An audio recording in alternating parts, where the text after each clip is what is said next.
Assalamualaikum warahmatullahi wabarakatuh.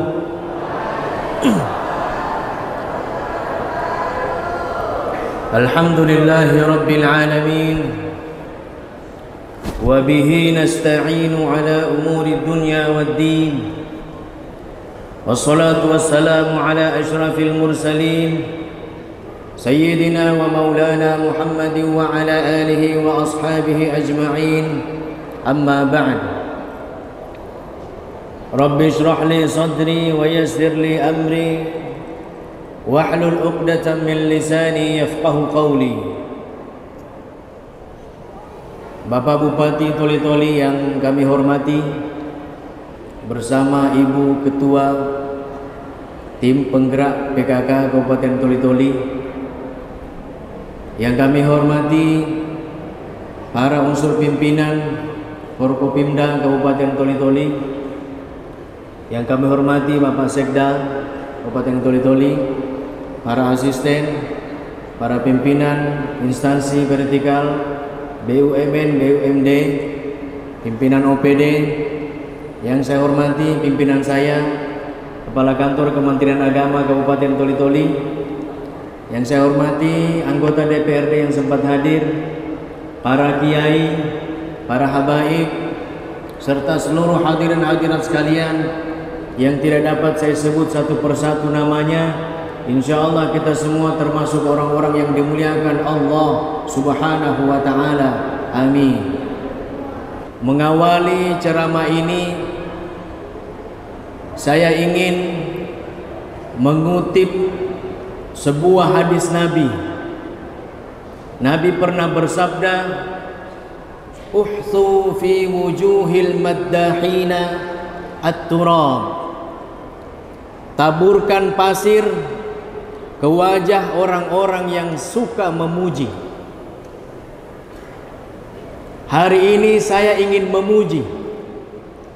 Hadis Nabi ini kalau kita baca secara tekstual, kita pasti akan melemparkan pasir ke wajah orang yang memuji kita. Tapi ketika kita membaca penjelasan para ulama, berbeda ternyata. Para ulama menyebutkan yang dimaksud di sana adalah orang-orang yang memuji karena menginginkan sesuatu. Memuji seseorang karena dia menginginkan jabatan, memuji seseorang karena mau dipinjamkan uang. Biasanya orang kalau mau pinjam uang, bapuji dulu. Memuji seseorang karena ingin menikahi anaknya, dan seterusnya dan seterusnya. Tapi ulama menyebutkan boleh kita memuji seseorang bahkan di hadapan orang agar bisa menjadi contoh orang lain. Hari ini saya ingin memuji Bapak Bupati Toli-Toli. Jadi jangan lemparkan pasir ke wajah saya. Kenapa saya ingin puji? Baru tahun ini gerakan zikir bersama, pelepasan tahun menyambut tahun baru dilaksanakan secara menyeluruh di Kabupaten Toli-Toli. Tadi saya di Kalangkangan diperlihatkan WA grup kepala desa, 103 desa, semuanya mengupload akan melaksanakan kegiatan zikir. Tidak lain dari mana instruksi itu? Dari pimpinan tertinggi di daerah kita tentunya. Saya ingin katakan, pemimpin itu gampang sekali masuk surga, tapi juga gampang masuk neraka. Jadi hati-hati nih pemimpin. Pemimpin itu gampang masuk surga, gampang masuk neraka. Bagaimana mau masuk surga? Gampang. Tinggal bicara saja. Semua camat buat zikir, selesai urusan. Pahalanya satu Toli-Toli sama bupati. Satu saja. Walaupun penceramah berbusa-busa mulutnya berbicara tentang keharaman khamar, cap tikus, tapi kalau tidak didukung mustahil. Tapi kalau pemimpin tidak bicara dia, cukup dia tanda tangan, tangannya bergerak. Jangan sampai minuman keras menyebar di toli-toli. Selesai urusan. Pahalanya luar biasa itu. Mengajak kebaikan, mencegah kemungkaran di tangan para pemimpin. Apalagi kita punya pemimpin ini besar sekali perhatiannya dengan agama. Dalam sambutan Kepala Kemenak tadi disampaikan, kita punya 18 pondok pesantren. Kalau alumni pondok itu diprogramkan wajib mengajar 1 tahun, masuk di setiap desa, mengajar di madrasah diniyah awaliyah, bagaimana kira-kira cerminan generasi kita 10-20 tahun ke depan? Luar biasa, Pak. Ada ADD. Saya tahu ADD itu ada juga dialokasikan untuk agama. Di desa saya, Madrasah Al-Khairat, Madrasah Ibtidaiyah. Bahasa orang dulu sekolah sore. Saya dulu pentolan sekolah sore juga. Pagi sekolah SD, jam 2 sudah masuk sekolah ibtidaiyah. Di Kalangkangan itu gaji guru-guru madrasah ibtidaiyah yang sekolah sore ini diberikan oleh kepala desa melalui ADD. Jadi Kementerian Agama berkontribusi dengan tenaga pengajarnya, pemerintah daerah dengan kesejahteraannya. Kalau semangat gotong royong dibangun, insya Allah toli-toli akan semakin aman ke depan dan punya banyak stok generasi-generasi yang berkarakter insya Allah. Jamaah sekalian yang insya Allah dirahmati oleh Allah Subhanahu wa Ta'ala, toli-toli itu kota yang damai. Bukan hanya 1-2 kali kami dengar, dan bukan hanya di toli-toli, bahkan di kabupaten lain kami mendengarkan itu. Toli-toli termasuk kota yang aman. Karena kita di sini walaupun plural, banyak agama, banyak etnis, tapi kita saling menghormati satu sama lain. Hidup rukun, menghargai baik antar umat beragama maupun intern umat beragama. Saya kira itu perlu dijaga jamaah sekalian rahimakumullah. Makanya Kementerian Agama saat ini lagi galak-galaknya, lagi gencar-gencarnya menggerakkan penguatan moderasi beragama. Kalau ada yang baru dengar, dia kira ini agama baru. Oh, padahal tidak. Moderasi beragama itu adalah konsep pengamalan ajaran agama yang dicontohkan Rasulullah. Moderat. Bahkan pimpinan tertinggi Universitas Al-Azhar, Syekhul Azhar, Profesor Dr. Ahmad Thayyib, beliau mengajak semua umat Islam agar mengamalkan ajaran Islam, menjalankan ajaran Islam dengan at-tawassut, wasatan, moderat bahasa Indonesianya. Apa itu moderat? Moderat itu kalau di Indonesia ada 9 kata kuncinya. Moderat itu lawannya ekstrim kiri atau ekstrim kanan. Dan di Kementerian Agama bukan hanya di dalam Islam saja yang ada penguatan moderasi beragama. Di agama Kristen mereka juga ada penguatan moderasi beragama. Sebab di ajaran mereka ada juga yang ekstrim. Di agama Hindu ada penguatan moderasi beragama. Di tahun ini ada beberapa angkatan kita dilakukan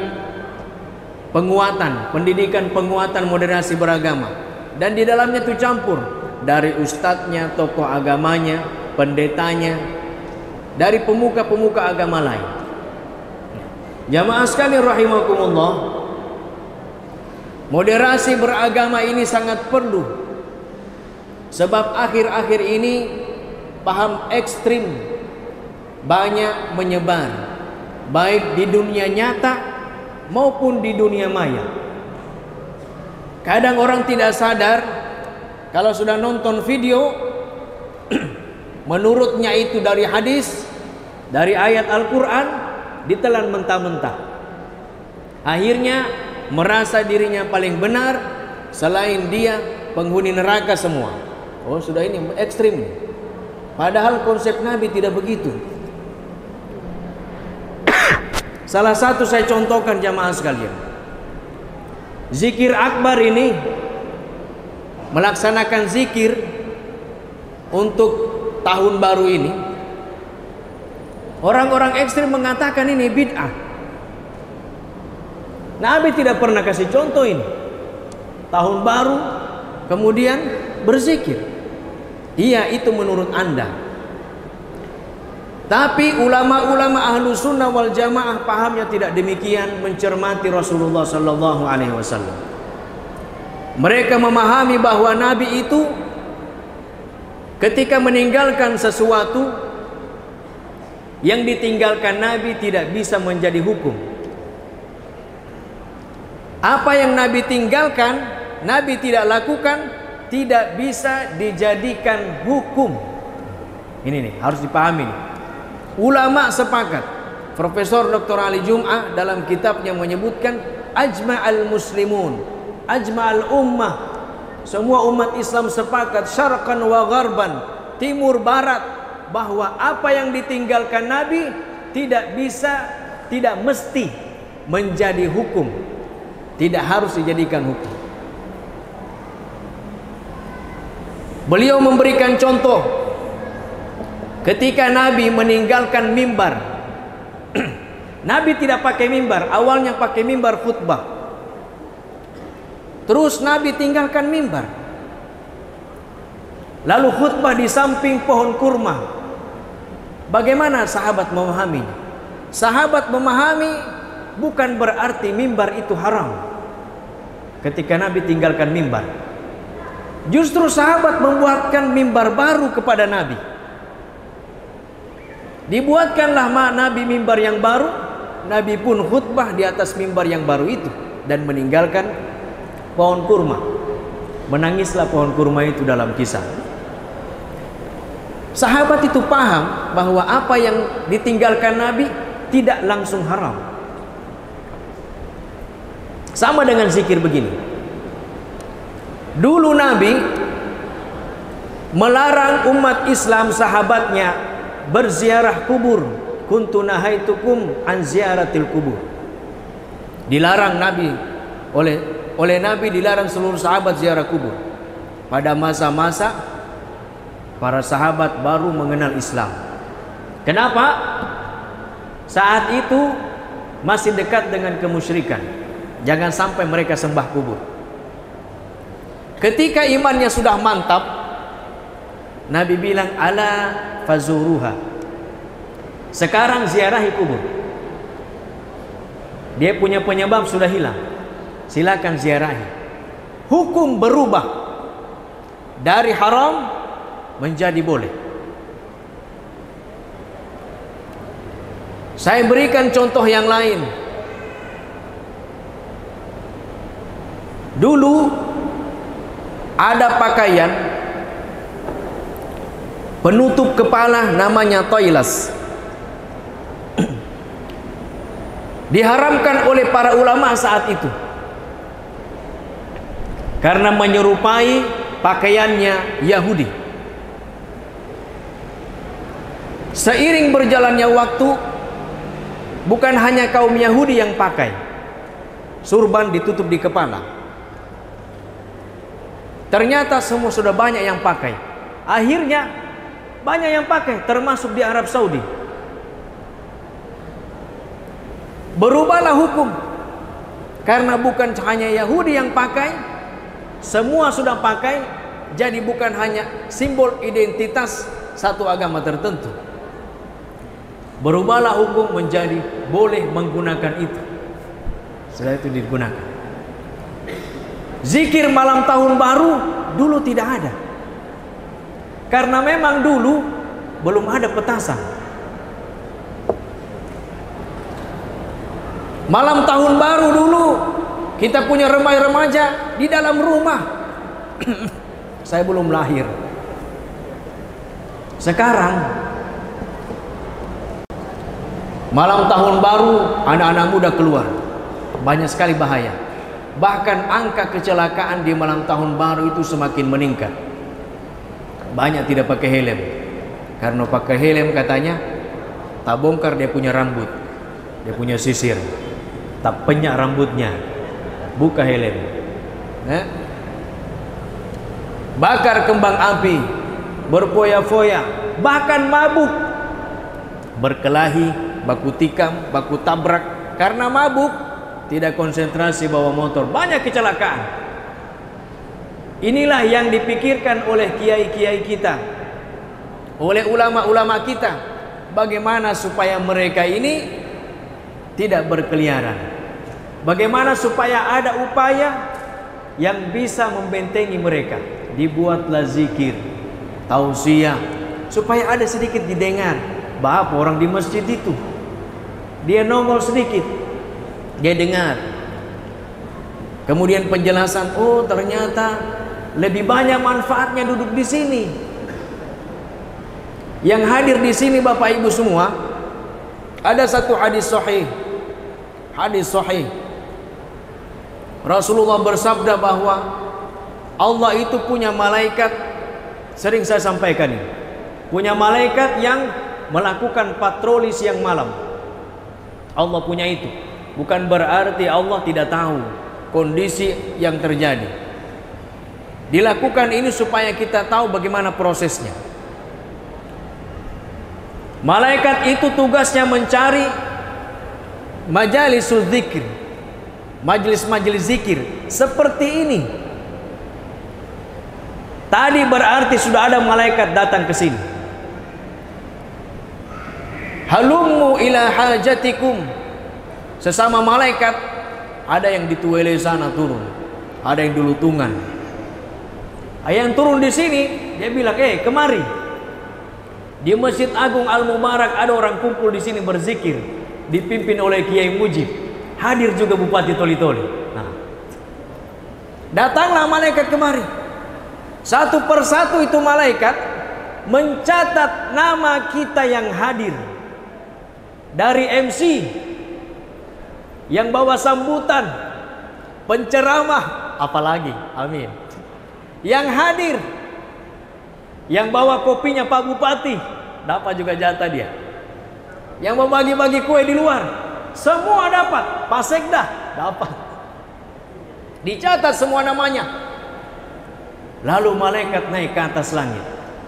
Ya Allah, kami dapati hambamu di Masjid Agung, berzikir mengingatmu, berdoa mengharapkan surgamu, takut nerakamu. Siapa semua di situ? Ini nama-namanya ya Allah. Ushidukum ya malaikati anni qad ghafartu lahum. Saksikan malaikatku, semua yang hadir di sana, aku ampuni semua dosanya. Malaikat keberatan. Dia bilang, ya Allah, tidak semuanya hadir mau berzikir.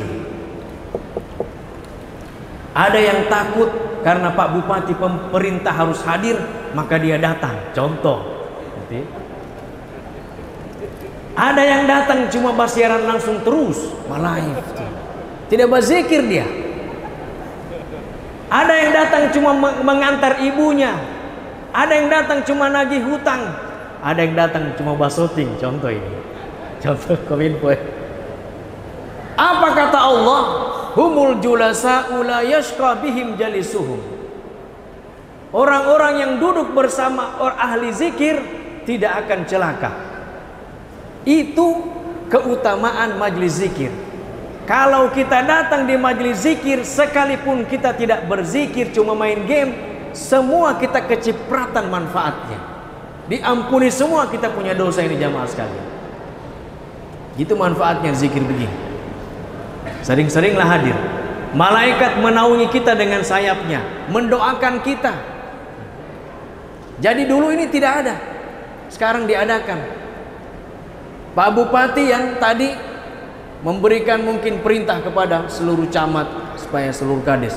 Dalam Islam itu man sanna fil islami sunnatan hasanah.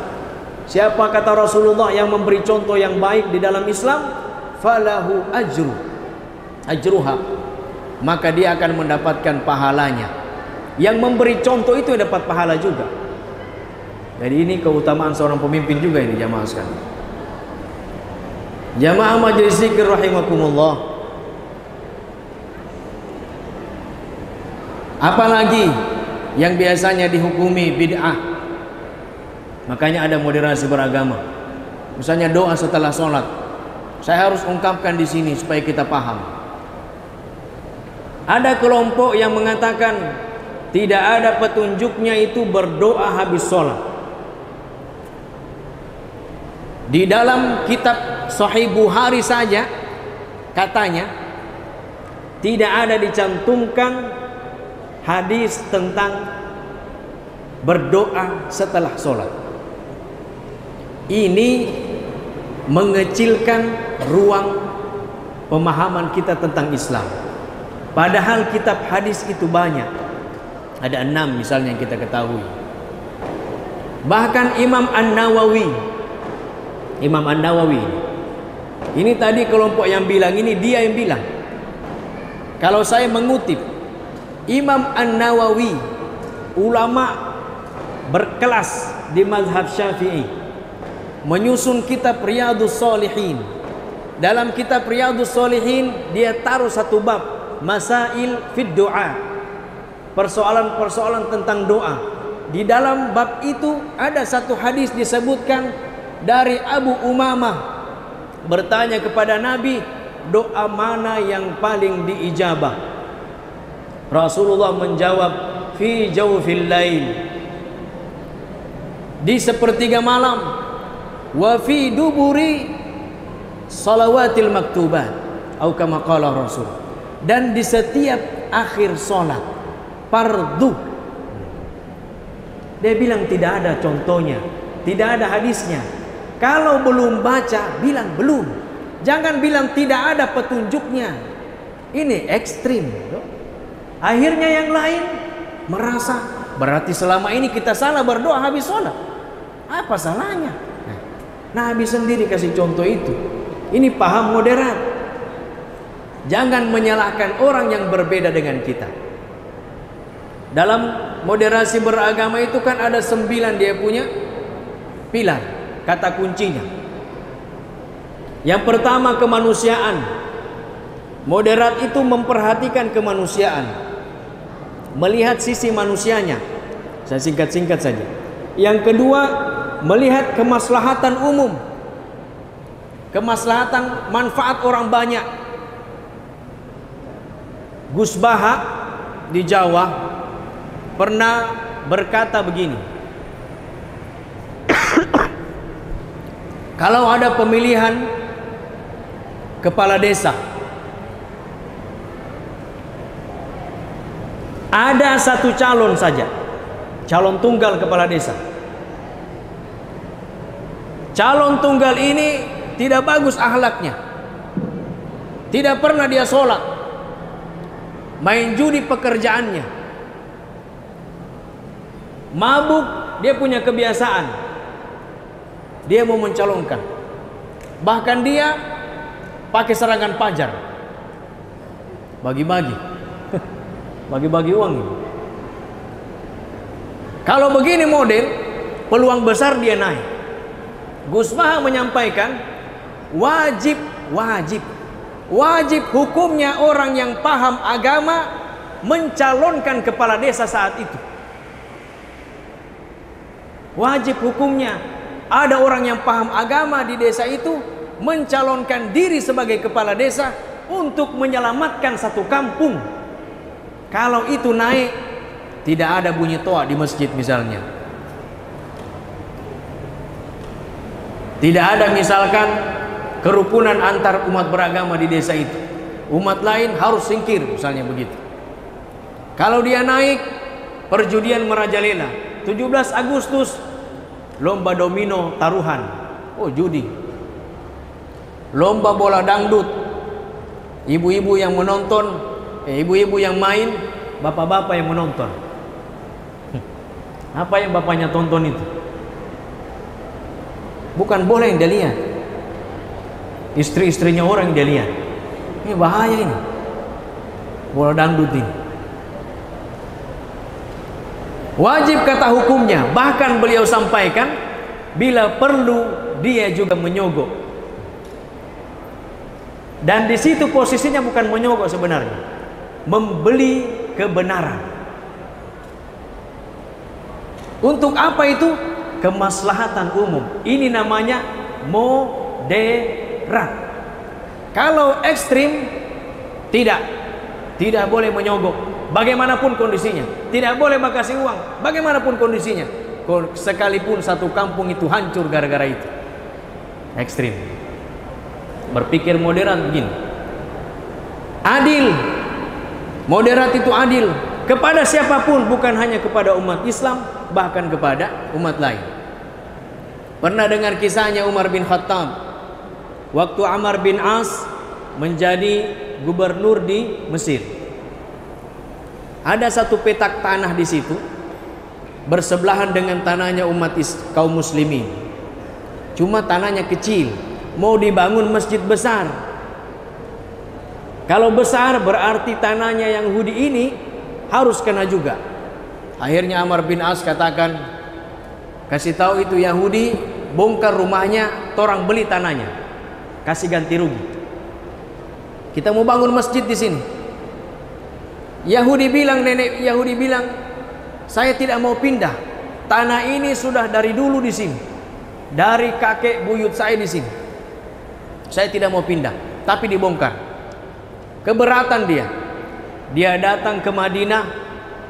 Dia sampaikan ke Madinah di hadapan Amirul Mukminin Umar bin Khattab.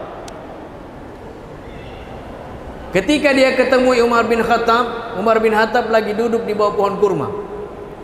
Bos, saya mau ketemu Amirul Mukminin. Di mana dia? Orang yang duduk di situ menjawab, coba kamu ke sana. Nanti kamu dapati dia di sana. Jalanlah nenek itu ke sana. Ternyata sampai di sana, yang dia dapati laki-laki yang di bawah pohon kurma tadi. Dia kaget, ternyata ini Amirul Mukminin yang saya tanya tadi. Begitu sederhananya. Apa persoalanmu? Wahai Amirul Mukminin, dia ceritalah bahwa gubernur Mesir diambil saya punya tanah, saya tidak mau, walaupun dia ganti rugi, saya tidak mau pindah. Oke, kalau begitu ambilkan saya di tempat sampah situ ada tulang unta, ambilkan saya di situ. Dia bilang, jauh-jauhnya saya dari Mesir cuma disuruh ambil tulang. Untuk apa ini? Bawakanlah tulang Umar bin Khattab. Umar bin Khattab dia tarik, dia punya pedang, dia garis itu tulang, garis lurus. Ini bawa sama gubernur Mesir, bawa ke sana. Dia bawalah. Jauh-jauhnya saya dari Mesir cuma dikasih tulang, bawa pulang tulang. Apa kira-kira ini? Ketika tulang itu sampai kepada gubernur Mesir, gemetar tangannya. Dia bilang, kenapa gemetar? Dia bilang, kode kerasin, bahaya ini. Umar bin Khattab suruh saya bersikap lurus, adil kepada siapapun, tidak memandang itu siapa. Kamu harus adil, kembalikan tanahnya, bangun kembali rumahnya, jangan bikin masjid di situ. Begitu konsep Islam moderat. Masih banyak jamaah sekalian. Ini sudah jam 10.45, hampir jam 11. Semoga ini bermanfaat, saya kira. Mudah-mudahan kegiatan seperti ini tetap senantiasa bisa kita lestarikan. Dan tentunya mudah-mudahan ke depan kita harapkan di Toli-Toli ini semakin banyak madrasah, sebagaimana harapan kepala kantor, madrasah diniyah bisa berdiri di desa-desa, di 103 desa di Kabupaten Toli-Toli, insya Allah. Demikian jamaah sekalian, semoga bermanfaat, semoga kita semua mendapatkan berkah, terutama ridha Allah Subhanahu wa taala. Atas segala kekurangan saya mohon maaf. hadanallahu wa iyyakum ajma'in. Wallahul musta'an. Wassalamu alaikum warahmatullahi wabarakatuh.